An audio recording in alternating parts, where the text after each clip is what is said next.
बुधवार भाजपा राज्य सभापति मनमोहन सामल कहते राति पाइलाणी कार तो बदलिब आयुष्मान हेब ओडिशा लागू बाहर रोथुवा 1.5 कोटी BSKY नवीन कार्ड।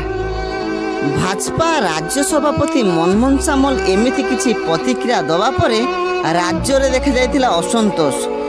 राज्य रे आर्थिक दुर्बल श्रेणीर परिवार को मागणा उत्तम स्वास्थ्य सेवा जोगाई देवा पाई नवीन पट्टनायक सरकार 2018 अगस्त 15 तारिख में विजु स्वास्थ्य कल्याण योजना कार्ड आरंभ कर गत काली 4 तारिख ओडिशा विधानसभा निर्वाचन फलाफल नवीन पट्टनायक सरकार पतन घटुवा जानिबा परे मध्याह्न हुई राज्यर विभिन्न घरोई चिकित्सालय BSKY योजना नुआ रोगी को भर्ती करुनथुवा बेले पूर्वर चिकित्साधीन रोगी को फेराई देउथुवा अभियोग आसीथिला।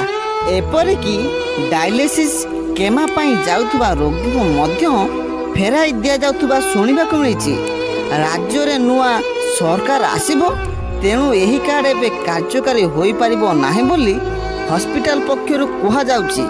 एहा अत्यंत दुर्भाग्यजनक बोली से कहिसंती।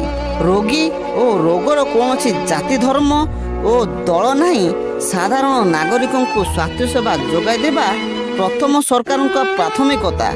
सूचना आज एतिकी। जदि आपन को आम भिडियोटी भल लगी तेबे भिडियोटी को लाइक करंतु, सब्सक्राइब करंतु, कमेंट करंतु एवं सांग मान सहित शेयर करंतु। रहिली नमस्कार।